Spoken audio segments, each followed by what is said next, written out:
नमस्कार दोस्तों, जयंतनी की मैथमेटिक्स में आप सभी का स्वागत है। दोस्तों पिछली वीडियो में हमने वेक्टर्स के बारे में डिस्कस किया था, उनकी कोलिनियरिटी के बारे में दोस्तों हमने डिटेल में डिस्कस किया था। इसके अलावा उनके कंपोनेंट्स कैसे निकाले जाते हैं इसके बारे में भी डिस्कस किया था। पिछली वीडियो जरूर देख लेना आज की वीडियो को देखने से पहले।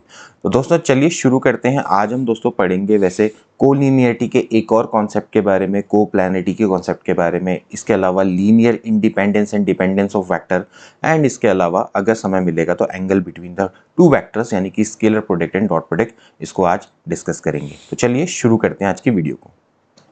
आगे बढ़ने से पहले दोस्तों हमारे द्वारा एलटी मैथमेटिक्स और ASO assistant statistical officer statistical assistant का कंबाइंड बैच शुरू कर दिया गया है। दोस्तों ये बैच 15 अप्रैल से शुरू हो गया। रोज शाम को 7 से 8 बजे लाइव क्लासेस होती हैं। 800 रुपये पर मंथ की फीस है दोस्तों, लेकिन अप्रैल तक ही वैलिड है। इसके बाद ये 1000 रुपये पर मंथ हो जाएगी। आप अगर संपर्क करना चाहते हैं हमसे तो यहाँ पर इन दिए गए नंबर पर संपर्क कर सकते हैं। रोज दोस्तों यहाँ पर आपको लाइव क्लासेस 7 to 8 देखने को मिलेंगी। तो इंटरेस्टेड हैं तो यहाँ पर ये जो नीचे दिए गए नंबर है इन पर आप दोस्तों संपर्क कर सकते हैं। तो दोस्तों आज हम बात करेंगे कोलिनियरिटी एंड कोप्लैनरिटी के बारे में। देखिए कोलिनियरिटी का मतलब क्या होता है कि एक ही लाइन में जब एक वेक्टर्स होते हैं वो एक ही लाइन में होते हैं तो उसको कोलिनियर बोलते हैं। कोप्लैनरिटी का मतलब है जब वेक्टर्स क्या होते हैं, एक ही प्लेन पर होते हैं। ठीक है, कोलिनियरिटी का कॉन्सेप्ट दोस्तों मैंने आपको पिछली वीडियो में भी बताया था कि मान लेते हैं ए बी सी आपके पॉइंट्स हैं, इनको वेक्टर ए बी सी अगर रिप्रेजेंट करते हैं तो अगर ए बी बी सी के कोलिनियर है तो हम कहते हैं कि ए बी सी आपका क्या है, कोलिनियर वेक्टर है। ठीक है, लेकिन यहाँ पर थोड़ा सा हम इसको डिफरेंट वे में डिस्कस करेंगे क्योंकि इस पर भी क्वेश्चंस आ जाते हैं दोस्तों। इसके लिए आपको ध्यान रखना पड़ेगा कि अगर मान लेते हैं हमारे पास 3 वेक्टर हैं A B C, they set to be collinear. ठीक है, if there exist scalar x Y Z, यानी कि 3 स्केलर दोस्तों वहां पर एग्जिस्ट करेंगे such that we can write them in this form x A Y B plus C Z बराबर 0, तो then X plus Y plus Z, हाँ X plus Y plus Z must be equal to क्या होना चाहिए, 0 होना चाहिए। थोड़ा सा मैं यहाँ पर करेक्ट कर देता हूँ, सी जेड वेक्टर, जेड सी वेक्टर। ठीक है, तो देखिए एक्स वाई जेड हमारे पास स्केलर है। ठीक है, तो अगर 3 वेक्टर ए बी सी को हम कोलिनियर कब बोलेंगे, जब हम उनको एक्स ए plus Y B plus Z C की फॉर्म में बराबर 0 लिखें, लेकिन यहाँ पर क्या होना चाहिए, x plus Y plus z बराबर 0 होना चाहिए। ठीक है, इसको हम बहुत इजीली प्रूव कर सकते हैं with the help of section formula. Section formula अगर आपको याद हो, मैंने लास्ट में आपको बताया भी था कि मान लेते हैं आपके पास 2 वेक्टर हैं, ए वेक्टर है बी वेक्टर है। ठीक है, इसको कोई सी वेक्टर है दोस्तों जो कि इसको m रेशियो n में डिवाइड करता है। ठीक है, तो इसको m रेशियो n में इंटरनली डिवाइड करने वाला जो दोस्तों मैंने फॉर्मूला बताया था, तो जो सी वेक्टर होता है उसकी वैल्यू क्या होती है, m b plus n a upon m plus n. ठीक है, लास्ट वाली वीडियो देख लेना, आपको अच्छे से समझ में आ जाएगा। ठीक है, एम प्लस एन। ठीक, सो नाउ अगर मैं इसको इधर ले आऊं तो ये हो जाएगा भाई m plus n c vector बराबर हो जाएगा m b plus n a. ठीक है, तो यहां से दोस्तों हम ऐसा लिख सकते हैं n a vector plus m b vector minus ये हो जाएगा m plus n c vector बराबर 0। नाउ कुछ देर के लिए एन एम और माइनस एम प्लस एन को मैं इसको मान लेता हूँ एक्स वैक्टर, इसको मैं मान लेता हूँ वाई वैक्टर, नहीं मतलब स्केलर, एंड प्लस इसको मैं इस पूरे पार्ट को मैंने जेड मान लिया। ठीक है, बराबर 0। तो देखिए दोस्तों इस टाइप की फॉर्म आ गई। And now I can clearly see that कि एक्स बराबर है एन, वाई बराबर है एम एंड सी बराबर जेड बराबर है माइनस एम प्लस एन। ठीक है, अब दोस्तों अगर आप इनका एडिशन करेंगे x plus Y plus z तो ये हो जाएगा m plus n minus m plus n. ठीक है, which is equals to 0। So यहां पर से दोस्तों आपको क्लियरली ये चीज अंडरस्टैंड हो गई होगी कि अगर आपके 3 वैक्टर्स हैं, they set to be collinear if we can write them in this form x A plus Y B plus Z c बराबर 0 and x plus Y plus z बराबर 0। अगर x plus Y plus z बराबर 0 है तो इसका मतलब ये क्या है दोस्तों, कोलिनियर है। ठीक है, अब आपको सेक्शन फॉर्मूला से क्लियरली है कि भाई एक ए बी वैक्टर है, इनको मिलाने वाली दोस्तों जो लाइन है उसको सी वेक्टर क्या करता है, एम रेशियो एन में डिवाइड करता है। तो ये क्लियरली है कि आपस में क्या है, कोलिनियर है, तभी वो दोस्तों क्या करता है, उसको एम रेशियो एन में डिवाइड करता है। तो ये आपको समझ में आ गया होगा। सेक्शन फॉर्मूला में तो आपको डेफिनेटली है कि एबीसी आपके क्या होते हैं, कोलिनियर होते हैं। तो यहां से दोस्तों हम इस संबंध को निकाल सकते हैं। अब देखिए दोस्तों हमारे सामने एक एग्जाम्पल है।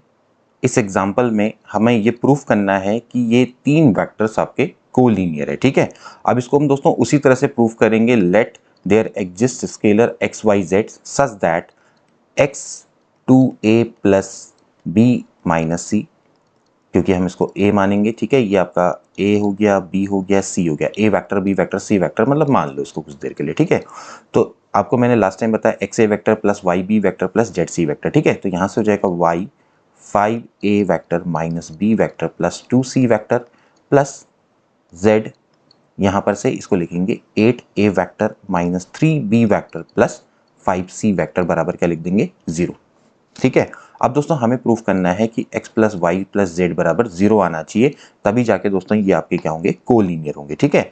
तो मैं एक काम करूंगा, यहाँ पर से देखिए जो a के कोफिशिएंट है मैं इनको एक साथ ले लूंगा, b के कोफिशिएंट को एक साथ ले लूंगा, c के कोफिशिएंट को एक साथ ले लूंगा, ठीक है। तो मैं यहाँ पर डायरेक्टली करूंगा, तो देखिए a वेक्टर अंदर आएगा 2x, यहाँ पर से आएगा प्लस 5y प्लस 8z, ठीक है।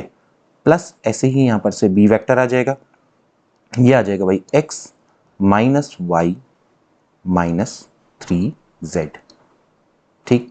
प्लस c वेक्टर लेंगे तो माइनस हो जाएगा x, यहाँ पर से आप देख लीजिए कोफिशिएंट हम वही लेते हुए चले जाएंगे, 2y प्लस 5z बराबर 0, ठीक है। तो यहाँ पर से दोस्तों हमें ये चीज़ें अब देखनी है, ठीक है। अब देखिए यहाँ पर से हमारे पास ये क्लियर इंडिकेशन है कि देखिए, क्योंकि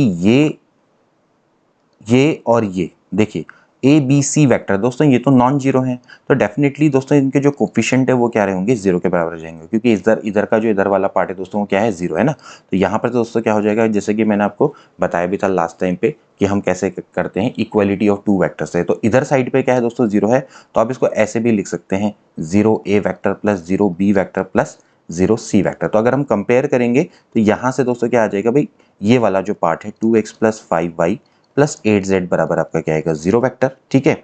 इसी तरह से ये आ जाएगा x minus Y minus 3z बराबर आ जाएगा 0, एंड इसी तरह से ये हो जाएगा भाई minus x plus 2y plus 5z बराबर आ जाएगा 0। अब दोस्तों हमारे पास ये system of homogeneous linear equation आ गया है, ठीक है। तो इसको हम सॉल्व करने का तरीका क्या है, देखिए शॉर्ट ट्रिक में अगर हम सॉल्व करें तो मैं काम करता हूँ, पहले इन दो इक्वेशन को सॉल्व करता हूँ और इससे जो सॉल्यूशन आता है अगर वो इसको सेटिस्फाई करता है तो इसका मतलब हमारा जो सॉल्यूशन है वो सही है। तो ये काम करेंगे दोस्तों, यहाँ पर 2x plus 5y plus 8z बराबर 0 है, x minus Y minus 3z बराबर 0, ठीक है। ये दोस्तों मैंने आपको पहले भी मेथड बताई थी, आपने क्या करना है, इस तरह से क्रॉस प्रोडक्ट करना है, ठीक है। तो यहाँ पर से देखिए आपका कितना हो जाएगा, 3 5 हो जाएगा 15, माइनस का आपका हो जाएगा प्लस 8, ठीक है। फिर यहाँ पर आता है माइनस वाई, फिर आप इसको और इसका क्रॉस प्रोडक्ट कर देंगे, ठीक है, कोफिशिएंट का। तो यहाँ पर से हो जाएगा 3 2 होता है -6 एंड यहाँ पर हो जाएगा -8 बराबर ये हो जाएगा z अपॉन इसको और इसको छोड़ देंगे तो यहाँ पर आ जाएगा -2 -5। सो x बराबर हम मान लेते हैं कोई स्केलर लैम्डा के बराबर इसको मान लेते हैं, ठीक है। तो यहाँ पर से आप देख सकते हैं इसकी वैल्यू आएगी -7, और अगर आप इसको देखें तो y अपॉन ये माइनस से माइनस कैंसिल आउट हो जाएगा, 8 और 6 होता है 14, और z अपॉन ये हो जाएगा -7 बराबर हो जाएगा लैम्डा, ठीक है। यहाँ पर से अभी भी आप क्या कर सकते हैं, ये 7 को आप काट सकते हैं, ठीक है। तो जाएगा x अपॉन -1 y अपॉन 2 और z अपॉन -1 बराबर हम कुछ देर के लैम्डा। तो x बराबर दोस्तों क्या आ जाता है, माइनस लैम्डा, y बराबर आ जाता है 2 लैम्डा एंड z बराबर आ जाता है माइनस लैम्डा, ठीक है। तो दोस्तों यहाँ पर अगर आप देखें इसकी वैल्यू को हम इस इक्वेशन में रखकर देखते हैं, ठीक है। इस इक्वेशन में देखते हैं कि हमारा सॉल्यूशन सही है या नहीं है। तो आप देखेंगे कि यहाँ पर x की जगह पे माइनस लैम्डा रखेंगे तो लैम्डा प्लस 2 2 जा होता है 4 लैम्डा, ठीक है, 4 लैम्डा एंड 5 यहाँ पर हो जाएगा -5 लैम्डा। तो क्लियरली दोस्तों ये क्या करता है, इस इक्वेशन को दोस्तों सेटिस्फाई करता है, इस इक्वेशन को सेटिस्फाई करता है। And x plus Y plus z, यानी कि अगर आप जो दोस्तों इन तीनों का एडिशन करेंगे तो minus lambda plus 2 lambda minus lambda that is again equals to 0, ठीक है। तो यहाँ से दोस्तों क्लियरली हो जाता है कि दीज 3 वेक्टर्स आर को लीनियर, ठीक है। हमने क्या किया, हमने इसको इस टाइप की फॉर्म में लिखा और हमने दोस्तों एक्स वाई जेड की वैल्यू को निकाला और एक्स वाई की जेड की वैल्यू को निकाल के हमने ये प्रूफ कर दिया कि x plus Y plus z बराबर है 0। और दोस्तों ये जो टेक्निक है इसको भी आप इस तरह से समझ सकते हैं कि हम किस तरह से जो होमोजीनियस इक्वेशन है उसको आप आसानी से इस तरह से सॉल्व कर सकते हैं। अब दोस्तों इसके बाद हम चेक करेंगे कोप्लैनरिटी ऑफ थ्री वेक्टर्स। देखिए कोप्लैनरिटी का मतलब सिंपल समझिए कि जो तीन वेक्टर हैं वो एक ही प्लेन पर हैं, जरूरी नहीं है कि वो कोलिनियर हो। तो कोलिनियर नहीं है हम उनकी चेक करेंगे, कोप्लैनरिटी को हम दोस्तों चेक करेंगे। इसको दोस्तों हम बहुत आसानी से कर सकते हैं प्रूफ। देखिए लास्ट टाइम मैंने आपको एक सेकेंड, लास्ट टाइम दोस्तों हमने आपको पैरेललोग्राम लॉ ऑफ एडिशन बताया था, ठीक है। उसकी मदद से दोस्तों हम आसानी से कोप्लैनरिटी को प्रूफ कर सकते हैं। पहले मैं आपको थ्योरम बता देता हूं, उसके बाद इसको प्रूफ करेंगे, ठीक है। मान लेते हैं हमारे पास दो वेक्टर हैं, ए वेक्टर है एंड बी वेक्टर है, दो वेक्टर हैं, ठीक है। और ये दोनों के दोनों आपके क्या है, नॉन जीरो है एंड नॉन कोलिनियर है, यानी कि एक ही लाइन पर नहीं है, ठीक है। मान लेते हैं तीसरा वेक्टर आर वेक्टर मान लेते हैं। तो दोस्तों ये आर वेक्टर इन दोनों के संग कोप्लेनर तब होगा, यानी कि ये तीनों के तीनों एक ही प्लेन में तब होंगे जब हम आर को यूनिकली इस तरह से एक्सप्रेस कर सकते हैं, आर बराबर एक्स ए प्लस वाई बी वैक्टर, जहां पर एक्स और वाई क्या होंगे, सम स्केलर होंगे, ठीक हो गया। तो ए बी आर वेक्टर ये तीनों के तीनों कोप्लेनर तब होंगे जब आर वेक्टर को हम एक्स ए प्लस वाई बी ऐसे एक्सप्रेस कर सकते हैं और यूनिकली एक्सप्रेस कर सकते हैं। मतलब कि इसके अलावा और आप तरीके से आप इसको एक्सप्रेस नहीं कर पाएंगे। यानी कि अगर मैं लिखता हूं कि आर बराबर x1 a vector plus y1 b for any other scalar x1 and y1, तो इट सिंपली मीन्स दैट कि x बराबर x1 होगा और y बराबर क्या होगा, y1 होगा। आप इसको इजीली यहाँ पर से प्रूव कर सकते हैं, क्योंकि एक्स ए वेक्टर, क्योंकि यहाँ पर से आप देख सकते हैं कि इसकी लेफ्ट साइड बराबर है, तो एक्स ए वेक्टर बराबर होगा y b vector, x1 a vector बराबर होगा y1 b वेक्टर। तो क्लियरली है कि यहाँ पर से x बराबर x1 होगा, y बराबर y1 होगा। We can easily prove it, ठीक है। तो अब दोस्तों पहले हम ये जानेंगे कि भाई r बराबर x a vector plus Y b vector कैसे आया। इसको हम मदद से सॉल्व करेंगे, जो हमने लास्ट टाइम हमने पढ़ा था पैरेललोग्राम लॉ, ठीक है। इसकी मदद से हम इसको प्रूफ कर सकते हैं। देखिए मैंने आपको लास्ट टाइम बताया था कि मान लेते हैं हमारे पास कोई एक वेक्टर है, ए वेक्टर, ठीक है, ये इस डायरेक्शन पे है, ठीक है। और मान लेते हैं कोई दूसरा वेक्टर है वो हमारे दूसरी डायरेक्शन में, ठीक है, मान लेते हैं इस डायरेक्शन में, ठीक है, बी वेक्टर है, ठीक है, क्योंकि आप साफ साफ कह रहे हैं कि ये दोनों के दोनों कोलिनियर नहीं है, ठीक है। तो अब एक काम करेंगे, क्योंकि यहाँ पर हम फ्री वेक्टर की बात करें तो बिल्कुल हम एक बिल्कुल इसके पैरेलल वेक्टर खींच सकते हैं जो कि बी वेक्टर है, ठीक है। ये मान लेते हैं ये बी वेक्टर है, ठीक है। अब दोस्तों हम क्या करेंगे, हम इसको रिप्रेजेंट कर सकते हैं कि जो ए वेक्टर है और बी वेक्टर है दोस्तों, ये एक पैरेललोग्राम की साइड को रिप्रेजेंट करेंगे। मान लेते हैं ये ओरिजिन पर मीट करते हैं, तो हम एक काम करेंगे, इस पैरेललोग्राम को पूरा कर लेंगे, ठीक है। इस पैरेललोग्राम को दोस्तों जब हम पूरा करेंगे तो यहाँ पर आप देख सकते हैं कि इस पैरेललोग्राम को दोस्तों जब हम पूरा करेंगे तो एक्चुअली जो इसका ये जो दोस्तों ये इसका जो डायगोनल है वो इस एक्चुअली इन दोनों के परिणाम को रिप्रेजेंट करता है। वो एक्चुअली किसको रिप्रेजेंट करता है, ए प्लस बी को रिप्रेजेंट करता है, ठीक है। तो यही दोस्तों हमने यहाँ पर कॉन्सेप्ट कहीं ना कहीं लगाना है, ठीक है। तो मान लेते हैं, तो दोस्तों अब हम मान लेते हैं कि ये हमारे पास ओ ए वेक्टर है, ठीक है, और ये हमारे पास ओ बी वेक्टर है, ठीक है। थोड़ा सा हम आपको यहाँ पर ये चीज़ समझनी होगी। ये मान लेते हैं हमारे पास ओ बी वेक्टर है, ठीक है। तो यहाँ पर हम इसको इस तरह से रिप्रेजेंट करेंगे। ये दोस्तों आपका ए है, तो ये एक्चुअली पूरा ओ ए वेक्टर है, और दोस्तों ये आपका क्या है, ओ बी वेक्टर है, मतलब कि ये पूरा का पूरा बी वेक्टर है, ठीक है। अब दोस्तों मान लेते हैं कि यहाँ पर हमने दो पॉइंट ले लिए, ठीक है। अब ये जो दो पॉइंट है दोस्तों ये आपके इसी लाइन पर है, ठीक है, इसी लाइन पर है। इसको मैं एम मान लेता हूँ, इसको मैं एन मान लेता हूँ, ठीक है। तो आप क्लियरली देख सकते हैं जो ओ एम है वो ओ ए के दोस्तों क्या है, बिल्कुल कोलिनियर है, ठीक है। तो मैंने आपको संबंध बताया था कि अगर ए वेक्टर बी वेक्टर के कोलिनियर है तो वी कैन राइट इट ए बराबर लैम्डा बी, हम इस तरह से लिख सकते हैं। तो दोस्तों जो ओ एम है, ओ एम को मैं कुछ देर के लिए एक्स ए वेक्टर मान सकता हूँ, क्योंकि यहाँ पर स्केलर है ना, तो ओ एम को दोस्तों मैंने क्या मान लिया, एक्स ए वेक्टर मान लिया, ठीक है। इसी तरह से दोस्तों मैं यहाँ पर भी यही करूंगा। ये ओ एन है, क्योंकि ये पूरा बी वेक्टर है, ये पूरा का पूरा बी वेक्टर है, तो मैं इसको क्या मान लेता हूँ, वाई बी वेक्टर मान लेता हूँ, क्योंकि ये क्या है, बिल्कुल इसके कोलिनियर है, ठीक है, या फिर आप इसको पैरेलल भी कह सकते हैं, ठीक है। तो यहाँ पर वाई बी वेक्टर और जो पूरा बी वेक्टर है ये आपस में कोलिनियर है, ठीक है। इस तरह से हम इसको बना देंगे। तो अब आप देखिए ये डायरेक्शन इसकी ये है, इसकी डायरेक्शन ये है, तो ये भी आपका क्या होगा दोस्तों, किसको रिप्रेजेंट करेगा, वाई बी वेक्टर को रिप्रेजेंट करेगा। और एक्चुअली जो मैंने आपको बताया था पैरेललोग्राम लॉ की मदद से दोस्तों ये जो एक्चुअली होगा ये रिप्रेजेंट करेगा x a vector plus Y b vector को। एंड सपोज मैं मान लेता हूँ ये जो वेक्टर है वो तीसरा वेक्टर है जो कि दोस्तों किसको रिप्रेजेंट करता है, इसको मैं पी मान लेता हूँ या चलो मैं इसको कैपिटल आर मान लेता हूँ। तो दोस्तों ये किसको रिप्रेजेंट करेगा, आर वेक्टर को। तो आर वेक्टर बराबर आ गया x a vector plus Y b vector. इसका मतलब क्या है कि ये दोस्तों जो तीनों के तीनों हैं आप साफ साफ देख सकते हैं कि एक ही प्लेन पर है।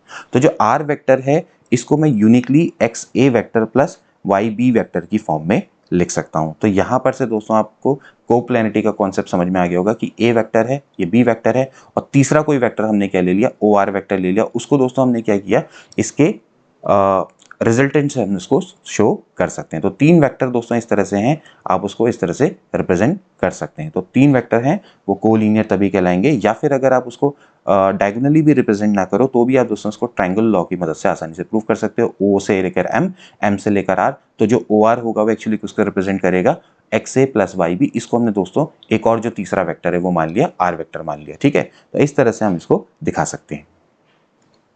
अब दोस्तों इस पर बेस्ड एक क्वेश्चन देख लेते हैं। मान लेते हैं हमारे पास तीन वेक्टर हैं और दोस्तों हमें प्रूफ करना है कि ये कोप्लेनर है। ठीक है, a B c, a vector b vector c vector, ये नॉन कोप्लेनर है। ठीक है, ये तीनों के तीनों एक ही प्लेन पर नहीं है, लेकिन दोस्तों इनके लीनियर कॉम्बिनेशन से जो बने वेक्टर हैं, ये ए वेक्टर मान लेते हैं, कैपिटल बी वेक्टर मान लेते हैं, कैपिटल सी वेक्टर मान लेते हैं।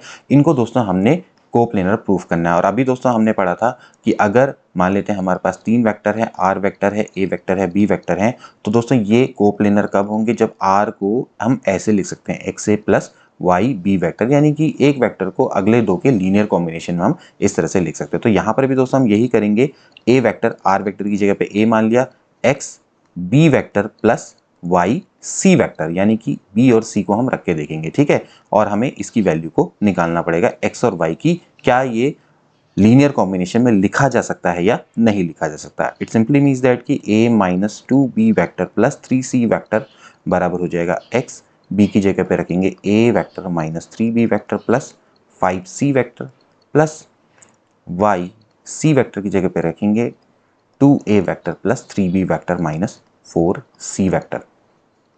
अब आपने क्या करना है, आपने a वैक्टर के कोफिशिएंट है उनको साथ ले लेना है, x minus twice y plus b vector minus thrice of x plus thrice of y plus c vector 5x minus 4y। ठीक है, इस तरह से तो ये हो जाएगा a vector minus two b vector plus three c vector. ठीक है, तो यहाँ से अगर आप कंपैरिजन करेंगे दोस्तों तो यहाँ पर इसका कोफिशिएंट है 1, तो x माइनस टू वाई बराबर आता है 1। ठीक, ऐसे ही minus three x plus three y बराबर आ जाता है माइनस टू, एंड जो तीसरी इक्वेशन है वो है 5x माइनस फोर वाई बराबर आता है 3। ठीक है, अब दोस्तों वही आपने करना है, equation number 1, equation number 2, equation number 3। आप क्या करेंगे, पहली दो इक्वेशन को सॉल्व करेंगे और उसका जो आंसर आएगा अगर वो तीसरी इक्वेशन को सेटिस्फाई करता है तो आपका सॉल्यूशन सही है। ठीक है, तो आप एक काम कर लीजिए, इन दोनों को सॉल्व कर लीजिए। तो यहाँ पर से हो जाएगा भाई, देखिए कैसे सॉल्व करते हैं, x माइनस टू वाई बराबर है माइनस वन। तो अब एक काम करता हूँ, मैं इसको 3 से मल्टीप्लाई कर देता हूँ। ठीक है, मैं डायरेक्टली इसको 3 से मल्टीप्लाई कर देता हूँ। अब सॉल्यूशन तो आपको इतना आना चाहिए, 3 × 6 और यहाँ पर हो जाएगा 6। ठीक है, प्लस 6 है और यहाँ पर आ जाएगा minus three x plus three y बराबर माइनस टू। आप इन दोनों को ऐड कर देंगे तो यहाँ पर यह आ जाएगा माइनस थ्री वाई बराबर माइनस फोर। तो y बराबर एक तो आ गया 4/3। ठीक है, तो एक सॉल्यूशन तो आपका निकल कर आ गया y बराबर 4/3। यहाँ पर दोस्तों थोड़ा सा हमसे गड़बड़ हो गई, यहाँ पर 6 नहीं होना चाहिए था, यहाँ पर हमने इसको 3 से मल्टीप्लाई किया ना तो ये 3 होगा। ठीक है, यहाँ पर आ जाएगा +1, तो ये हो जाएगा -1/3। ठीक है, इसको आप करेक्ट कर लेना, तो y बराबर आ गया -1/3। ठीक है, इसके बाद फिर आप क्या करेंगे, यहाँ पर x की वैल्यू में रख देंगे, x माइनस प्लस हो जाएगा 2/3 बराबर 1, तो x बराबर आ जाएगा 1 माइनस 2/3 दैट इज 1/3। ठीक है, तो आपके पास दो वैल्यू आ गई, x बराबर 1/3 और y बराबर आ गया -1/3। अब आप इसको यहाँ पर चेक करेंगे। ठीक है, यहाँ पर अगर आप चेक करेंगे तो जाएगा भाई 5/3 माइनस माइनस का हो जाएगा +4/3। ठीक है, तो 5 और 4 होता है 9/3, तो एक्चुअली कितना आता है, 3 आता है, यानी कि दोस्तों ये इसको सेटिस्फाई करता है। ठीक है, तो x और y की दोस्तों यहाँ पर से आपकी वैल्यू निकल कर आ गई है। तो इसका मतलब ये है कि आप क्या कर सकते हैं, एक वेक्टर को दोस्तों यानी कि इसको आप यहाँ पर इस तरह से यूनिकली एक्सप्रेस कर सकते हैं, यानी कि a minus 2b plus 3c vector है, इसको आप इस तरह से लिख सकते हैं। x की जो वैल्यू आपने कितनी निकाली, 1/3 निकाली, ठीक है। यहाँ पर से आपने x की वैल्यू कितनी निकाली है, 1/3। तो 1/3 2a minus 3b plus 5c, ठीक, प्लस, और यहाँ पर y की जगह पे क्या रख देंगे, -1/3 minus 2a plus 3b minus 4c vector, ठीक है। और आप जब इसको सॉल्व करेंगे तो दोस्तों यही आपका निकल कर आ जाएगा। इसका मतलब है कि एक वेक्टर अगले दो वेक्टर के लीनियर कॉम्बिनेशन में यूनिकली लिखा जा सकता है, hence these three vectors are coplanar. अब दोस्तों हम डिस्कस कर लेते हैं कोप्लेनरिटी ऑफ 4 पॉइंट्स। देखिए 4 पॉइंट्स को भी आप इसी तरह से निकाल सकते हैं, बस थोड़ा सा इंप्रोवाइजेशन करना होता है, लेकिन फिर भी मैं आपको test of coplanarity of 4 points बता देता हूं। मान लेते हैं हमारे पास 4 पॉइंट्स है, ये तो position vector a B c d है, ठीक है। तो ये आपस में कोप्लेनर कब होंगे, जब यहाँ पर स्केलर एग्जिस्ट करेंगे एक्स वाई जेड यू, तो हम इसको इस तरह की फॉर्म में जब लिख पाए, एक्स ए plus Y B plus Z c plus u d बराबर 0 और x plus Y plus z plus u बराबर 0, ठीक है। ध्यान रखना कि ये कोप्लेनरिटी की कंडीशन है, ठीक है। आपके 4 पॉइंट्स हैं, ठीक है, और उनको रिप्रेजेंट करने वाले वेक्टर हैं a vector, b vector, c vector, d vector, ठीक है। इसको capital A, capital B, capital C, capital D point से रिप्रेजेंट करते हैं, ठीक है। तो और एक्स वाई जेड यू आपके स्केलर हैं, तो x a vector plus Y b vector plus Z C vector plus u d vector बराबर 0 है, तो x plus Y plus z plus u बराबर 0, जैसे कि सेम आपकी कोलिनियरिटी वाली कंडीशन थी, लेकिन यहाँ पर क्या है, कोप्लेनरिटी वाली दोस्तों यहाँ पर कंडीशन है, ठीक है। तो ये कोलिनियर और कोप्लेनर में दोस्तों आपने कंफ्यूज नहीं होना है, ठीक है। तो अब एक दोस्तों हम यहाँ पर से काम कर सकते हैं। देखिए थोड़ा सा इंप्रोवाइजेशन की बात करें तो हम इसको ऐसे कर सकते हैं कि ए बी, ए सी और ए डी, ठीक है। ये आपका एक वेक्टर है, B vector, c vector, d vector. तो मैंने ए b, a c, a D, ये 3 वेक्टर निकाल लिए, ठीक है। अब इन 3 वेक्टर की दोस्तों मैं कोप्लेनरिटी वाली जो कंडीशन है, क्योंकि आपको पता है कि ए बी सी डी है, वो कोप्लेनर कब होंगे, जब ए b a c a D क्या होंगे, कोप्लेनर होंगे। इस तरह से भी दोस्तों आप इसको इंप्रेशन करके प्रूफ कर सकते हो, ठीक है। तो भाई a b a c a d coplanar कब होंगे, जब ए बी को इन दोनों के यूनिक लीनियर कॉम्बिनेशन में लिखा जा सकता है, जैसे कि अभी हमने आपको बताया था कि आर वेक्टर बराबर क्या होता है, x a vector plus Y b vector. तो बस यहाँ पर यही करना है कि देखिए लेट मैं मानता हूँ ए बी वेक्टर को हम यूनिकली एक्सप्रेस कर सकते हैं लीनियर कॉम्बिनेशन में ए सी और ए डी के, ठीक है। तो यहां से क्या हो जाएगा, चलिए क्योंकि हमने एक्स और वाई भी तो हमने ऑलरेडी ले रखा है, मैं मान लेता हूं lambda a c vector plus mu a d vector, ठीक है। ये इस तरीके से ए बी ए सी और ए डी, इसको मैंने दोस्तों इस तरह से कोप्लेनर टाइप से प्रूफ कर दिया, ठीक है। अब आपको पता है कि जो ए बी होता है दोस्तों वो क्या होता है, position vector of B minus position vector of A बराबर हो जाएगा लैम्डा ए सी की जगह पे लिख देंगे c vector minus a vector plus mu इसकी जगह पे लिख देंगे d vector minus a vector. I hope कि आपको सबको समझ में आ रहा होगा। तो b vector minus a vector बराबर हो जाएगा, देखिए lambda c vector minus lambda a vector plus mu d vector minus mu a vector, ठीक है। यहां पर तक सभी को आई होप कि क्लियर हो गया होगा। अब दोस्तों यहां पर से आपने क्या करना है, इसको थोड़ा सा ले आना है इस तरफ, बराबर के इस तरफ ले आओ। तो यहां पर से देखिए ये और ये ए वेक्टर वाले हैं, इनको सबको साथ ले लो यहां पर से भी, ठीक है। तो मैं डायरेक्टली करूंगा, देखिए क्या हो जाएगा, ए वेक्टर में ले लूंगा तो यहां पर से हो जाएगा लैम्डा प्लस म्यू माइनस 1, ठीक है। और फिर बी वाला है कोई नहीं है, बी वेक्टर हो गया, और प्लस यहां पर से आप देख सकते हैं कि ये वाला जो पार्ट है ये इधर आएगा, तो ये जाएगा लैम्डा सी वेक्टर, ठीक है, और यहां पर से आ जाएगा माइनस म्यू डी वेक्टर, ठीक है। ये बराबर है 0, ठीक।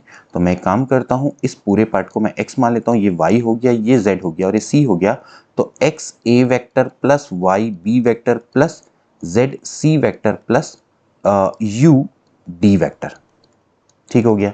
यानी कि दोस्तों हम इसको इस तरह से तो एक्सप्रेस कर सकते हैं, जहां पर x की जो वैल्यू है वो है लैम्डा प्लस म्यू माइनस 1, ठीक है, और y की वैल्यू दोस्तों यहाँ पर 1 दिखाई देती है, z की वैल्यू है माइनस लैम्डा और d की वैल्यू है माइनस म्यू। और अगर आप दोस्तों इनको ऐड करेंगे x plus Y plus z plus d, तो ये दोस्तों आपको बराबर आएगा 0। आप इसको देख सकते हैं कि 1 से 1 कैंसिल आउट हो जाएगा, लैम्डा से लैम्डा और न्यू से न्यू आपका कैंसिल आउट हो जाएगा। तो क्लियरली है दोस्तों कि आपके पास अगर 4 वेक्टर हैं तो दोस्तों आप उसको इस तरह की फॉर्म में लिख सकते हैं और then x plus Y plus z plus d बराबर क्या होना चाहिए, 0 होना चाहिए। इस तरह से दोस्तों हम इसको आसानी से प्रूफ कर सकते हैं। तो ये आपका हो गया test of coplanarity of 4 points.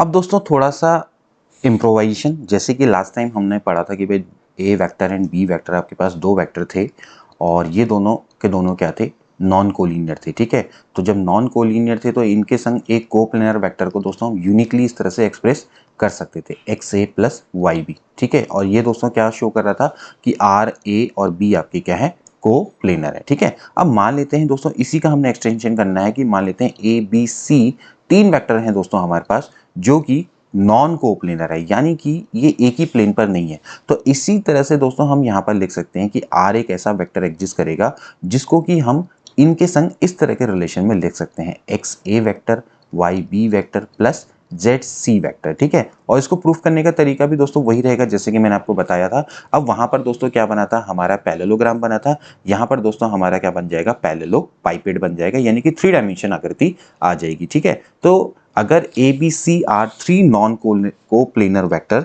So there exist vector which can be uniquely represent them with, या फिर हम कह सकते हैं कि इन दिस फॉर्म, या फिर एक वेक्टर है उसको हम इन तीनों के लीनियर कॉम्बिनेशन में लिख सकते हैं। So a B c are 3 given non coplanar vector, then every vector are in space can be uniquely expressed as r equals to xa plus yb plus zc where x y z are scalar। ठीक है, तो इसको दोस्तों आप इस तरह से improvise करके प्रूफ कर सकते हैं। अब दोस्तों जब बड़ा इंपॉर्टेंट टॉपिक वो है linearly independence and dependence of vector. ठीक है, लीनियरली इंडिपेंडेंस के बारे में पहले जान लेते हैं। एक सेट है आपके पास नॉन जीरो वेक्टर्स का, यानी कि इनमें से कोई भी दोस्तों जीरो नहीं है। ठीक, मान लेते हैं हमारे पास एक सेट है n वेक्टर का।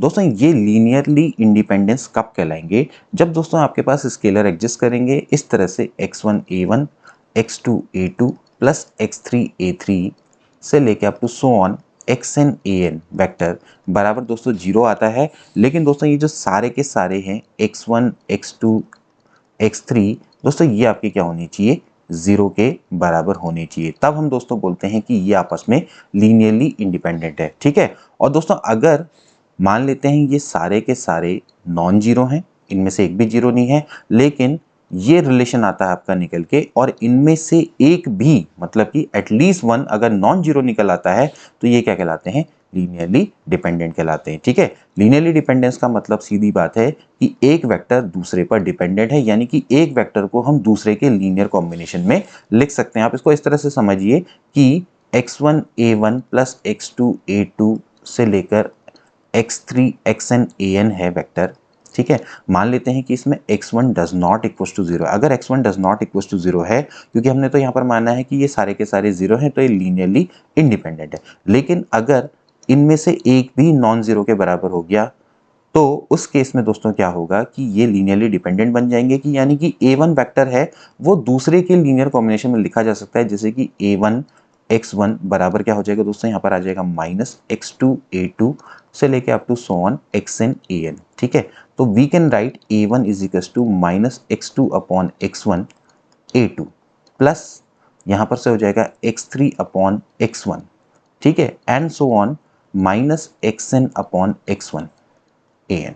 ठीक है, तो इसको दोस्तों अगर मैं कुछ देर के लिए y मान लूँ तो y2 a2 plus y3 a3, ठीक है, and so on yn an। तो वी कैन सी दैट कि a1 है वो बाकी बचे के लीनियर कॉम्बिनेशन में दोस्तों लिखा जा सकता है। तो अगर एक वेक्टर है, अगर आप उसको दूसरे के लीनियर कॉम्बिनेशन में लिख सकते हैं तो इसका मतलब ये आपस में एक दूसरे से क्या है, डिपेंडेंट है, एक दूसरे पर डिपेंड करते हैं।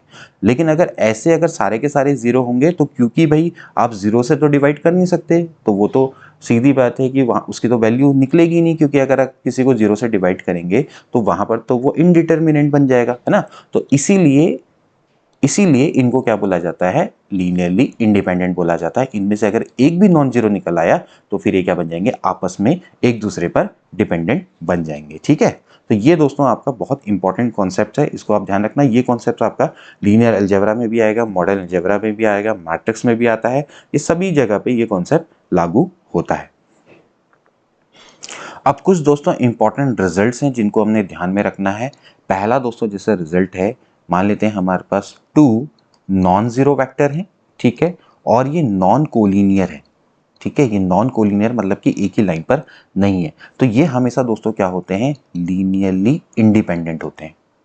क्या होते हैं, इंडिपेंडेंट, ठीक है।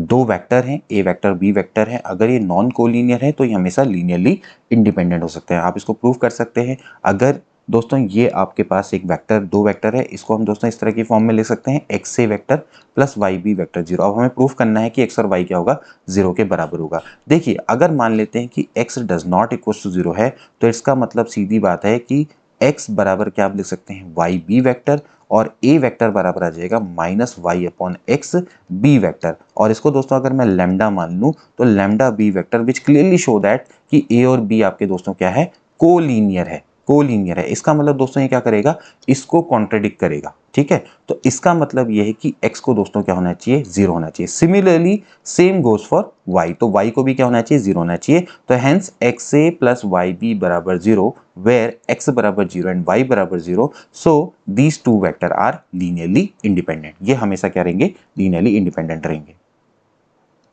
अब दोस्तों इसी का दूसरा पार्ट, जैसे कि दो वेक्टर हैं, ए वेक्टर है बी वेक्टर है, मान लेते हैं ये को लीनियर है।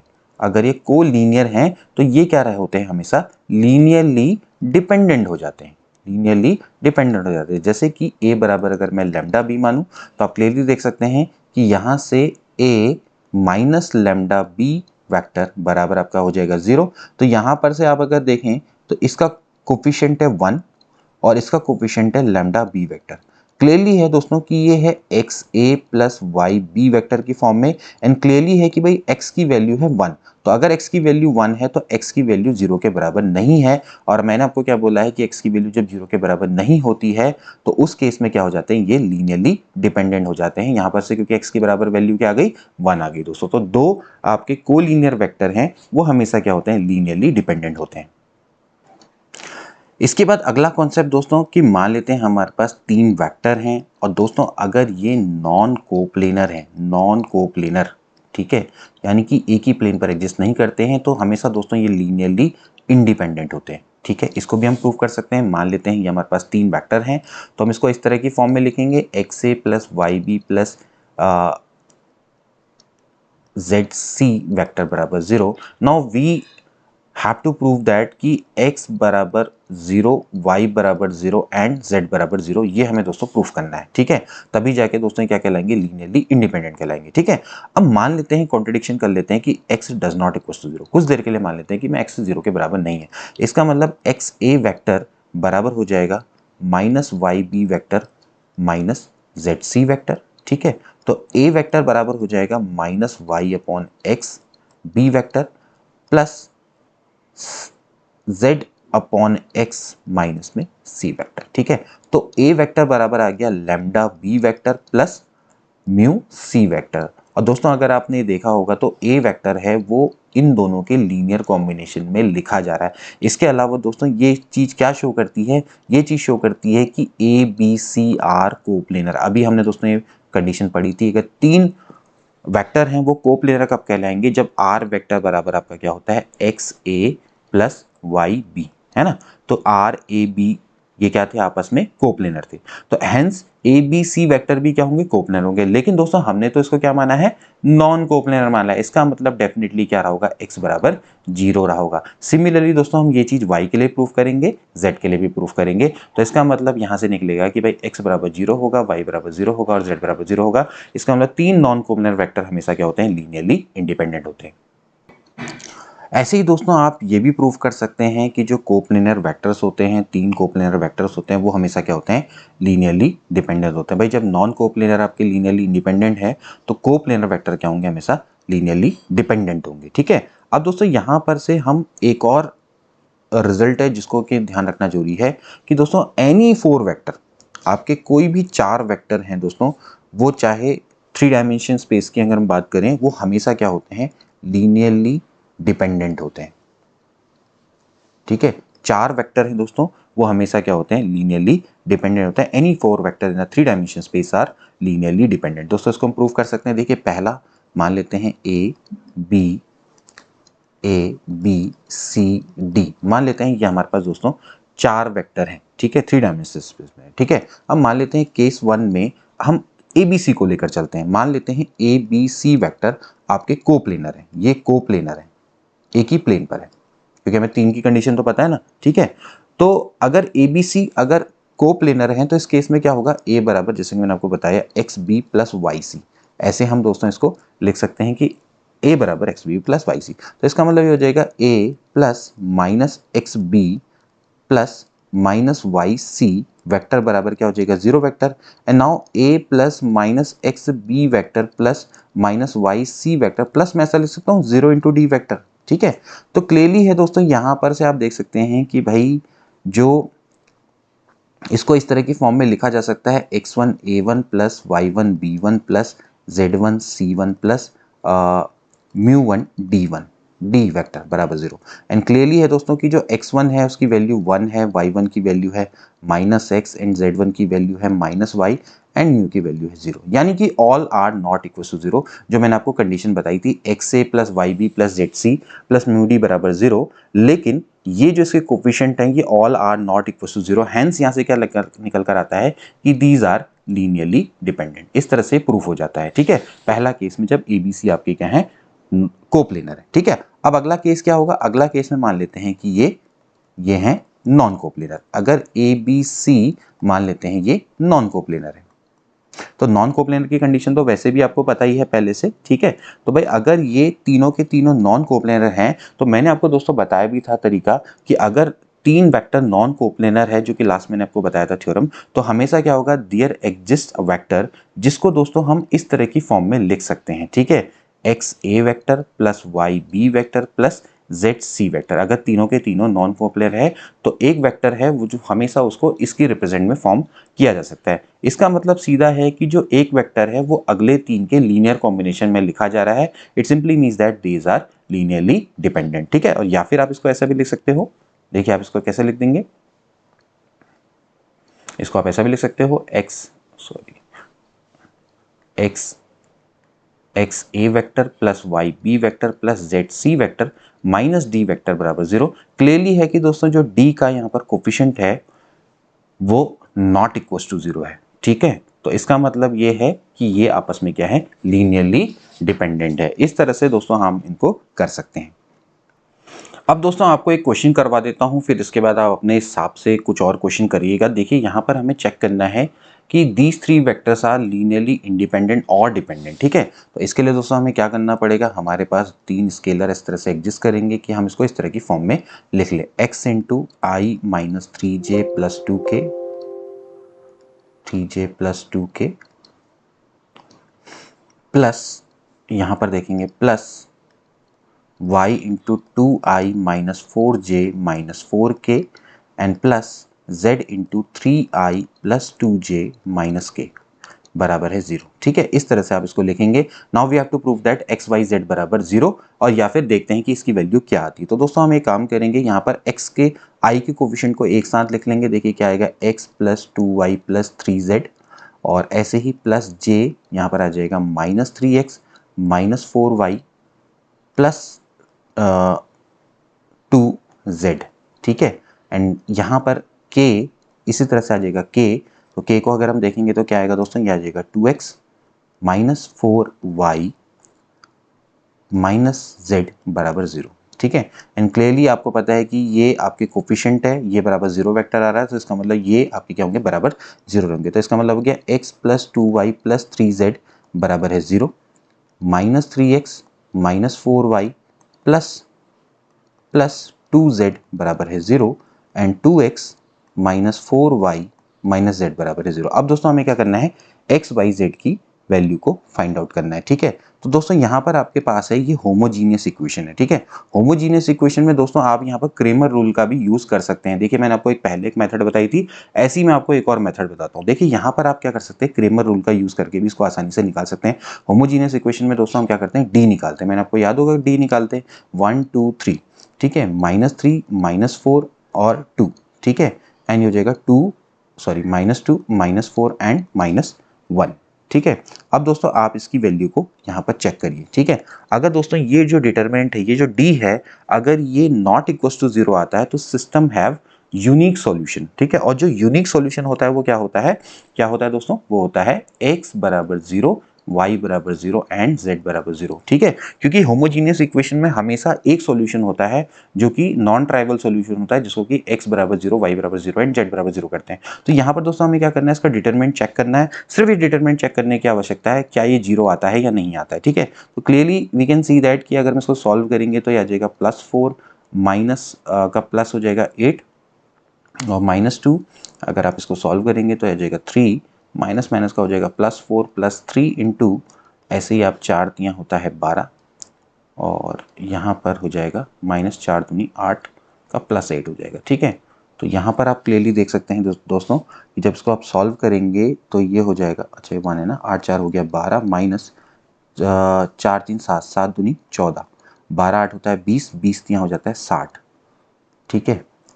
60 + 2 आपका कितना हो गया, 72, नहीं 60 + 2, 60 + 12, ठीक है, यानी कि 2 6 72, 72 माइनस,